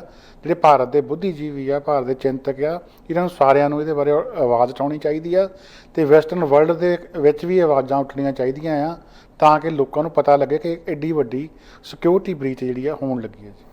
ਭਾਰਤ ਵਿੱਚ ਇੱਕ ਪੱਤਰਕਾਰ ਦੀ ਮੌਤ ਹੋਈ ਹੈ, ਕਿਸ ਤਰ੍ਹਾਂ ਹੋਈ ਔਰ ਕੀ ਮਾਮਲਾ ਜੀ ਇਹ? ਪੱਤਰਕਾਰਾਂ ਦਾ ਹਾਲ ਤਾਂ ਸਾਊਥ ਏਸ਼ੀਆ 'ਚ ਮਾੜਾ ਹੀ ਆ ਜੀ। ਆਪਾਂ ਪਾਕਿਸਤਾਨੀ ਪੱਤਰਕਾਰ ਸਾਹਿਬ ਮਤੀਉੱਲਾ ਜਾਨ ਦੀ ਇੱਕ ਦਿਨ ਪਰਸੋਂ ਹੀ ਗੱਲ ਕੀਤੀ ਸੀਗੀ।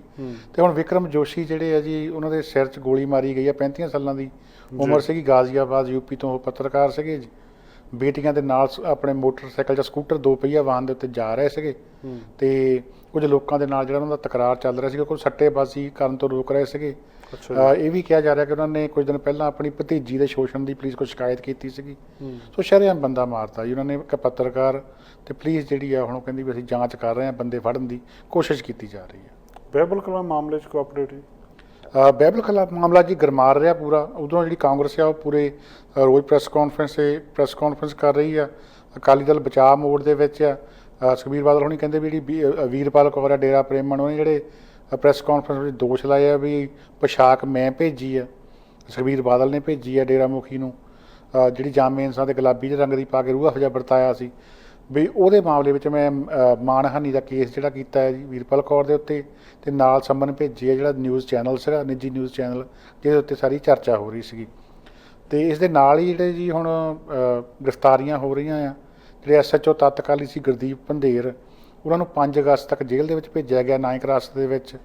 ਇਸੇ ਤਰ੍ਹਾਂ SP ਜਿਹੜੇ ਸੀਗੇ ਬਲਜੀਤ ਸਿੰਘ, ਉਹਨਾਂ ਨੂੰ ਫੜਨ ਦੇ ਵਾਸਤੇ ਗ੍ਰਿਫਤਾਰੀ ਵਾਰੰਟ ਜਿਹੜੇ ਇਸ਼ੂ ਕੀਤੇ ਗਏ ਸੀਗੇ, ਉਹਨਾਂ ਦੀ ਗ੍ਰਿਫਤਾਰੀ ਦੇ ਉੱਤੇ ਹੁਣ ਕੁਝ ਦਿਨਾਂ ਤੱਕ ਜਿਹੜੀ ਰੋਕ ਲਾ ਦਿੱਤੀ ਗਈ ਹੈ। ਨਵੀਆਂ ਤੋਂ ਨਵੀਆਂ ਗੱਲਾਂ ਜਿਹੜੀਆਂ ਸਾਹਮਣੇ ਆ ਰਹੀਆਂ। ਸੁਖਜਿੰਦਰ ਰੰਧਾਵਾ ਜਿਹੜੇ ਆ ਜੀ ਕਾਂਗਰਸੀ ਆਗੂ ਸੁਨੀਲ ਜਾਖੜ ਨੇ ਪ੍ਰੈਸ ਕਾਨਫਰੰਸ ਕਰਕੇ ਇਹ ਦੋਸ਼ ਲਾਏ ਆ ਕਿ ਅਕਾਲੀ ਦਲ ਨੇ 2007 ਦੇ ਵਿੱਚ ਮਿਲੀ ਭੁਗਤ ਕਰ ਲਈ ਸੀਗੀ ਡੇਰਾ ਸਿਰਸਾ ਦੇ ਨਾਲ। ਇਹ ਸਾਰੀ ਜਿਹੜੀ ਪਲੈਨਿੰਗ ਹੋਈ ਆ, ਜਾਮੇ ਇੰਸਾ, ਉਸ ਤੋਂ ਬਾਅਦ ਗੁਰੂ ਗੋਬਿੰਦ ਸਿੰਘ ਜੀ ਵਾਂ ਸਵਾਂਗ ਰਚਣਾ, ਉਸ ਤੋਂ ਬਾਅਦ ਫਿਲਮਾਂ ਬਣਾਉਣੀਆਂ, ਬੇਅਦਬੀਆਂ ਕਰਨੀਆਂ, ਇਹ ਸਾਰਾ ਉਸੇ ਦਾ ਹਿੱਸਾ ਆ। ਇਹ ਵੀ ਗੱਲ ਨਿਕਲ ਰਹੀ ਆ ਕਿ ਜਿਹੜੇ ਸਿੱਖ ਪ੍ਰਚਾਰਕ ਆ ਉਹ ਡੇਰਾ ਸਿਰਸਾ ਦੇ ਪ੍ਰੇਮੀ ਵਾਲੀ ਪੱਟੀ ਦੇ ਵਿੱਚ ਇੰਨੇ ਸਰਗਰਮ ਹੋ ਗਏ ਸੀ ਕਿ ਉਹਨਾਂ ਦੇ ਪ੍ਰਚਾਰ ਤੋਂ ਪ੍ਰਭਾਵਿਤ ਹੋ ਕੇ ਡੇਰਾ ਸਿਰਸਾ ਦੇ ਜਿਹੜੇ ਕੁਝ ਪ੍ਰੇਮੀ ਆ ਉਹ ਲੋਕਟ ਲਾ ਕੇ ਸੱਟਣ ਲੱਗ ਪਏ ਸੀਗੇ, ਵਾਪਸ ਸਿੱਖੀ ਦੇ ਵਿੱਚ ਆ ਰਹੇ ਸੀਗੇ। ਇਸ ਕਰਕੇ ਡੇਰੇ ਨੂੰ ਖਤਰਾ ਹੋ ਗਿਆ ਸੀ, ਇਸ ਕਰਕੇ ਜਿਹੜੀ ਆ ਉਹ ਬੇਅਦਬੀ ਕਰਵਾਈ ਗਈ ਆ। ਸੋ ਇਹੋ ਜਿਹੀਆਂ ਜਿਹੜੀਆਂ ਗੱਲਾਂ ਚੱਲ ਰਹੀਆਂ ਜੀ। ਜਾਂਦੇ ਜਾਂਦੇ ਇੱਕ ਖਬਰ ਦੱਸਿਓ ਕਿ ਇੱਕ ਸਮਾਜ ਸੇਵਕ ਜਿਹੜਾ ਲੋਕਾਂ ਦਾ ਭਲਾ ਕਰਦਾ ਸੀ ਪਰਚਾ ਕਰਾ ਬੈਠਾ ਜੀ। ਇਹ ਸਮਾਜ ਸੇਵਾ ਕਰਨੀ ਜਿਹੜੀ ਹੈ ਜੀ ਸਕਾਲੀ ਨਹੀਂ। ਇਹਦੇ ਜਿਹੜੇ ਕਿ ਫਲ ਭੁਗਤਣੇ ਪੈਂਦੇ ਆ, ਘਰੋਂ ਵੀ ਗਾਲਾਂ ਖਾਣੀਆਂ ਪੈਂਦੀਆਂ ਤੇ ਘਰ ਦੇ ਕਹਿੰਦੇ ਆ ਵੀ ਤੁਸੀਂ ਕੀ ਕੰਮ ਫੜਿਆ ਇਹ, ਵੀ ਲੋਕਾਂ ਦੇ ਤੁਰੇ ਰਹਿੰਦੇ ਕੰਮ ਕਰਾਉਂਦੇ ਵੀ, ਤੇ ਬਾਅਦ 'ਚ ਲੋਕੀ ਕਹਿੰਦੇ ਵੀ ਤੁਸੀਂ ਸਾਡੇ ਲਈ ਕੀ ਕੀਤਾ। ਇੱਦਾਂ ਬਠਿੰਡੇ ਤੋਂ ਇੱਕ ਵਿਜੇ ਕੁਮਾਰ ਜੀ ਕੌਂਸਲਰ ਨੇ ਰਹੇ, ਉਹ ਸਾਬਕਾ ਕੌਂਸਲਰ ਆ। ਉਹਨਾਂ ਦਾ ਇੱਕ ਤਰੀਕਾ ਹੈ ਜੀ, ਉਹ ਮਜ਼ਾਹੀਆ ਤਰੀਕੇ ਦੇ ਨਾਲ ਕੋਈ ਜਿਹੜੀ ਲੋਕਾਂ ਦੀ ਸਮੱਸਿਆ ਉਹ ਪੇਸ਼ ਕਰਦੇ ਰਹਿੰਦੇ ਆ। ਬੀਤੇ ਦੇ ਵਿੱਚ ਵੀ ਉਹਨਾਂ ਨੇ ਕਈ ਵਾਰੀ ਐਵੇਂ ਕੀਤਾ, ਕਦੀ ਨੁੱਕੜ ਨਾਟਕ ਖੇਡ ਲਿਆ, ਕਦੀ ਕਿਸੇ ਹੋਰ ਤਰੀਕੇ ਦੇ ਨਾਲ ਗੱਲ ਕਰ ਲਈ, ਵੀ ਲੋਕਾਂ ਦੀ ਗੱਲ ਜਿਹੜੀ ਆ ਪ੍ਰੋਬਲਮ ਆ ਉਹ ਮੀਡੀਆ 'ਚ ਲੈ ਕੇ ਆਉਣੀ ਆ। ਮਨਪ੍ਰੀਤ ਫਾਜ਼ਲ ਉਹਨਾਂ ਦਾ ਹਲਕਾ ਆ ਜੀ, ਤੇ ਬਠਿੰਡੇ ਦੀਆਂ ਗਲੀਆਂ 'ਚ ਪਾਣੀ ਇੱਦਾਂ ਫਿਰਦਾ ਜਿੱਦਾਂ ਵੀ ਇਟਲੀ ਦੇ ਉਹ ਵੀਨਸ ਦੀਆਂ ਨਦੀਆਂ 'ਚ ਫਿਰਦਾ ਹੁੰਦਾ, ਗਲੀਆਂ 'ਚ ਫਿਰਦਾ ਹੁੰਦਾ ਸ਼ਹਿਰ ਦੇ ਵਿੱਚ।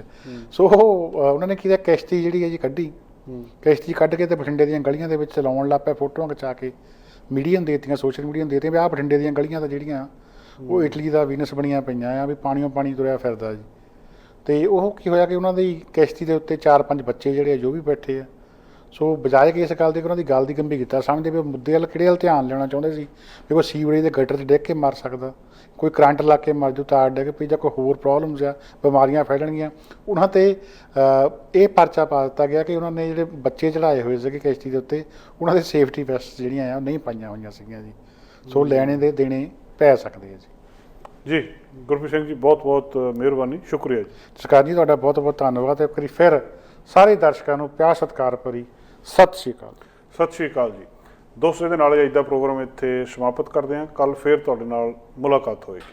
ਅਲਵਿਦਾ। ਸਾਡਾ ਹਰ ਇੱਕ ਪ੍ਰੋਗਰਾਮ ਵੇਖਣ ਤੇ ਸਾਡੇ ਨਾਲ ਜੁੜਨ ਲਈ ਸਬਸਕ੍ਰਾਈਬ ਕਰੋ ਚੈਨਲ ਪੰਜਾਬੀ ਤੇ ਨੋਟੀਫਿਕੇਸ਼ਨ ਲਈ ਬੈਲ ਆਈਕਨ ਵਾਲੇ ਬਟਨ ਤੇ ਕਲਿੱਕ ਕਰੋ।